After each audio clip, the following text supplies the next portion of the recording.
supply curve, market, types of market, market equilibrium, utility, consumption, consumer surplus, law of diminishing marginal utility, price, value, GDP, GNP, factors of production, national income, and per capita income.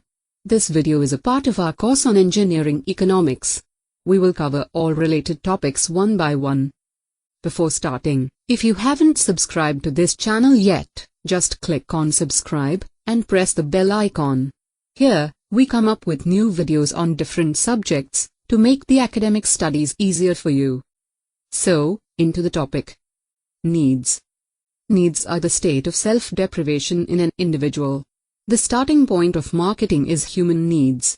Human needs can be physiological, social, cultural, and individual. There are unlimited human needs. All new inventions try to satisfy the human needs. We cannot imagine marketing activities or existence of the market in the absence of human needs. Physical needs include food, clothing, shelter, safety, water, etc. Again, social belongings and affection, and individual knowledge and self-expression also denote needs. Wants. Wants are desires for specific satisfiers of needs. The needs of the human are unlimited. So, to satisfy unlimited needs, a person desire for different products, services, and methods. Such desire to satisfy the needs is called wants. Wants depend on the culture, social class, and individual personality. A marketer can influence human wants by providing a variety of need-satisfying objects. Demands. Demands are human wants backed by ability and willingness to buy. The person wants only those goods which provide them maximum satisfaction. Marketers can also influence demand by offering products at different price and quality. In other words, demand is the amount of product that the customers are ready to purchase at a given price and time. The conditions of demand are: desire for a commodity, purchasing power, willingness to pay. Again, supply is the amount of commodity that the sellers are able and willing to offer for sale at a certain price and time. Law of demand. The law of demand is a microeconomic law that states all other factors remain constant. If the price of a product decreases, consumers' demand for the product increases, and vice versa. Demand schedule. It is a table that shows a range of prices for a certain good or service and the quantity demanded at each price. This is a demand schedule. This table shows the price for each gallon of gasoline, and the change of demand with change of price of each gallon. According to the law of demand, as the price increases, the demand for gasoline falls, and, as the price decreases, the demand for gasoline increases.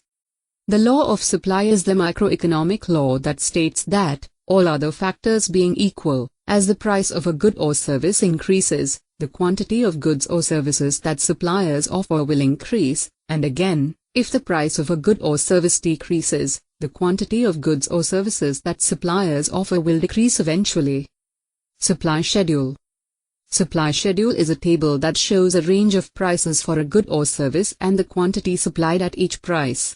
This is a supply schedule. This table shows the price for each gallon of gasoline, and the change of supply with change of price of each gallon. According to the law of supply, as the price increases, the supply increases from supplier's end, and, as the price decreases, the supply also decreases from supplier's end. Now, from the demand schedule we will get the demand curve, and from the supply schedule we will get the supply curve. The demand curve is a graphical representation of the relationship between price and quantity demanded of a certain good or service, with quantity on the horizontal axis and the price on the vertical axis. This is a demand curve plotted from the data from the demand schedule. With demand quantity of gasoline on the horizontal axis, and the price per gallon of gasoline along the vertical axis. Demand curves will appear somewhat different for each product. They may appear relatively steep or flat, or they may be straight or curved. Nearly all demand curves share the fundamental similarity that they slope down from left to right. Similarly, the supply curve is a line that shows the relationship between price and quantity supplied on a graph, with quantity supplied on the horizontal axis and price on the vertical axis on a graphical plot. This is a Supply curve plotted from the data from the Supply schedule. With supply quantity of gasoline on the horizontal axis, and the price per gallon of gasoline along the vertical axis. The shape of supply curves will vary somewhat according to the product, steeper, flatter, straighter, or curved. Nearly all supply curves, however, share a basic similarity. They slope up from left to right and illustrate the law of supply. As the price rises, say, from $1 per gallon to $2.20 per gallon, the quantity supplied increases from 500 gallons to 720 gallons. Conversely, as the price falls, the quantity supplied decreases. Equilibrium, where demand and supply intersect. Because the graphs for demand and supply curves both have price on the vertical axis and quantity on the horizontal axis, the demand curve and supply curve for a particular good or service can appear on the same graph. Together, demand and supply determine the price and the quantity that will be bought and sold in a market. This figure illustrates the interaction of demand and supply in the market for gasoline. The demand curve, D, is identical to this figure of demand curve.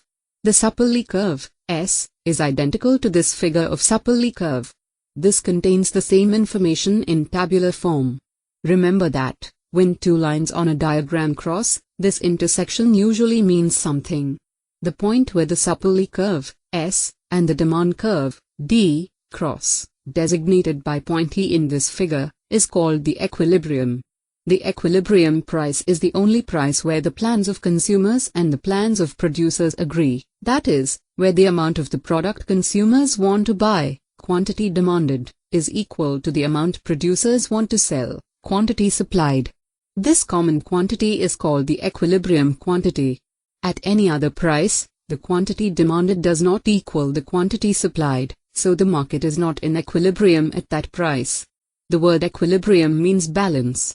If a market is at its equilibrium price and quantity, then it has no reason to move away from that point.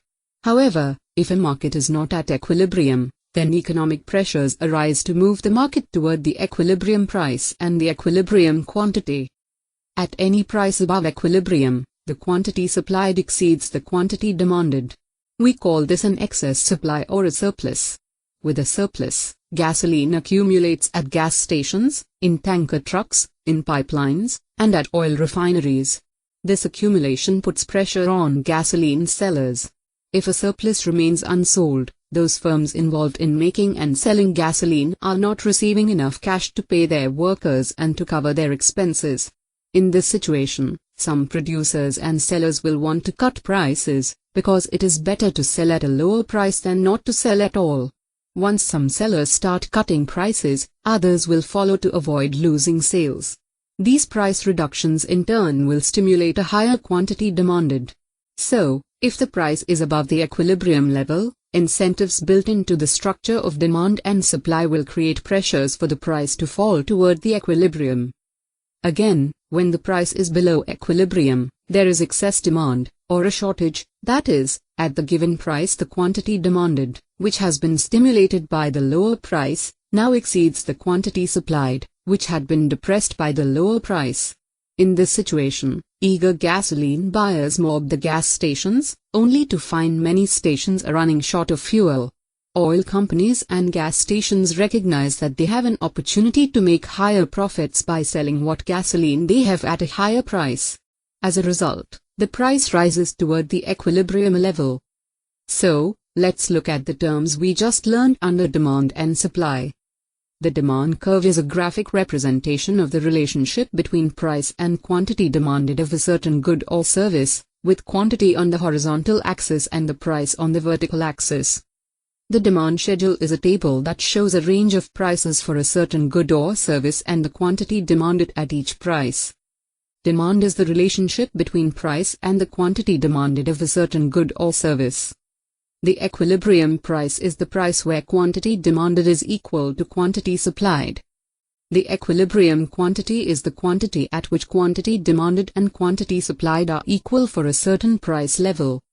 Equilibrium is the situation where quantity demanded is equal to the quantity supplied, the combination of price and quantity where there is no economic pressure from surpluses or shortages that would cause price or quantity to change. Excess demand is a situation in which at the existing price, the quantity demanded exceeds the quantity supplied. It is also called a shortage. Excess supply is a situation in which at the existing price, quantity supplied exceeds the quantity demanded, also called a surplus.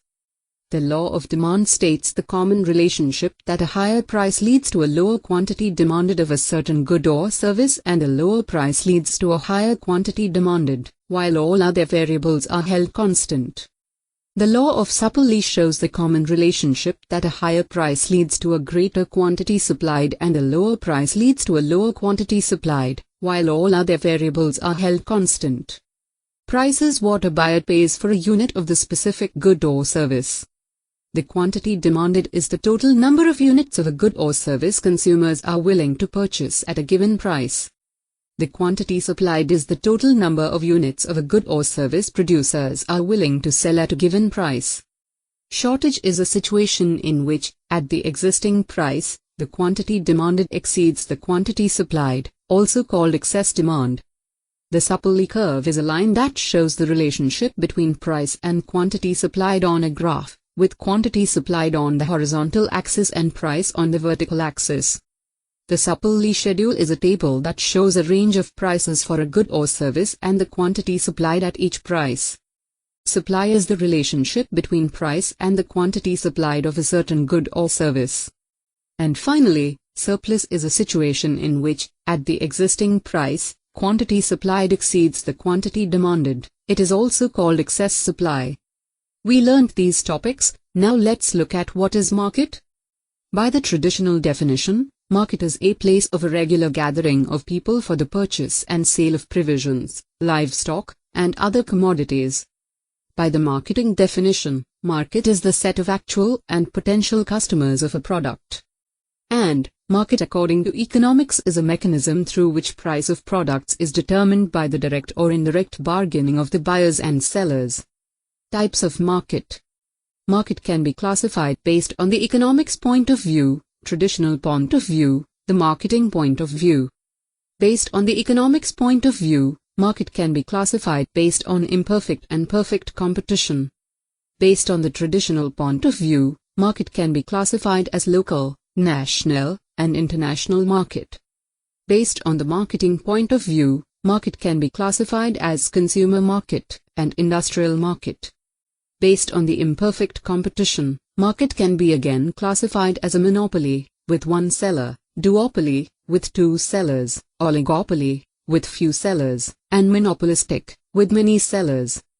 Utility. Utility can be defined in many ways. Simply, utility is the capacity of a product to satisfy the needs. Utility is what the product is, or it is the inner power of a product for which customers pay. For example, the utility of food is to remove hunger, the utility of water to remove thirst. Thus, the utility or the inner power of a product satisfies the needs. Consumption. Consumption means finishing or destroying the utility of a product through using by consumers. In other words, consumption is the process of utilizing the utility of products. Consumer surplus. Consumer surplus is the difference between the total amount that consumers are willing and able to pay for a good or service, indicated by the demand curve, and the total amount that they actually do pay, that is, the market price.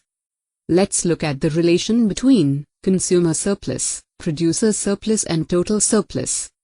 The difference between the willingness to pay price and the market price is the consumer surplus. Likewise, sellers can sell a product at a higher price than their economic cost to produce a product. The difference between the economic cost and the market price is the producer surplus. So, consumer surplus equals to willingness to pay price minus market price. And, producer surplus equals to market selling price minus economic cost. To measure total economic welfare, we can add the consumer surplus to the producer surplus to arrive at the total surplus. Therefore, the total surplus equals to consumer surplus plus producer surplus. Note that, in the above equations, for consumer surplus and producer surplus, the price paid is a common term to both. Since the price paid is a positive term in the producer's surplus and a negative term in the consumer surplus, the price paid is cancelled out, resulting in the following equation for total surplus. Thus, total surplus equals to willingness to pay price minus actual purchase price plus actual selling price minus economic cost. Total surplus equals to willingness to pay price minus economic cost. Economic costs refer to not only the seller's cost of materials and labor, but also the opportunity cost of the seller's time and effort. Hence, economic cost includes a normal profit. Note that, in this graph, consumer surplus equals to people's willingness to pay minus the actual market price, while producer surplus equals the market price minus the seller's economic cost of production. Hence, the total surplus equals to the total area for the consumer surplus plus the total area for the producer surplus. Here we can see, consumer surplus equals to the area above the market price and below the demand curve, while producer surplus equals to the area below the market price but above the Supply curve. The law of diminishing marginal utility. The law of diminishing marginal utility states that commodities become less valuable as more of them are acquired. The British economist Alfred Marshall explained the law as such: during the course of consumption, as more and more units of a commodity are used, every successive unit gives utility with a diminishing rate, provided other things remaining the same, although the total utility increases. The law can be also stated as, other things remaining the same. When a person takes successive units of a commodity, the marginal utility diminishes constantly. Let's explain the law of diminishing marginal utility with schedule and example. We assume that a man is very thirsty. He takes the glasses of water successively. The marginal utility of the successive glasses of water decreases. Ultimately, he reaches the point of satiety. After this point, the marginal utility becomes negative if he is forced further to take a glass of water. The behavior of the consumer is indicated in this schedule table. Marginal utility may decrease into negative utility, as it may become entirely unfavorable to consume another unit of any product. Let's take another example. The law of diminishing marginal utility directly relates to the concept of diminishing prices. As the utility of a product decreases as its consumption increases, consumers are willing to pay smaller dollar amounts for more of the product. For example, assume an individual pays $100 for a vacuum cleaner. Because he has little value for a second vacuum cleaner, the same individual is willing to pay only $20 for a second vacuum cleaner. The law of diminishing marginal utility directly impacts a company's pricing because the price charged for an item must correspond to the consumer's marginal utility and willingness to consume or utilize the good. Now, let's look at how we discriminate between price and value. Price is the amount we pay to get something. Value is the amount of satisfaction we get from a product. The extent to which a good or service is perceived by its customer to meet his or her needs or wants, measured by customers' willingness to pay for it. It commonly depends more on the customer's perception of the worth of the product than on its intrinsic value. Value is a ratio of the perceived benefits versus the price paid. GNP. The term GNP is the abbreviated form of Gross National Product. It refers to the total monetary value of all final goods and services produced by the citizens of a country within their own country as well as outside the country during a period of 1 year. The simple formula used for calculating GNP is GNP equals to C plus I plus G plus difference between X and M, where GNP represents gross national product, C represents consumption, I represents investment, G represents government spending, X represents export, M represents import, and the difference between X and M equals to the balance of trade. GDP.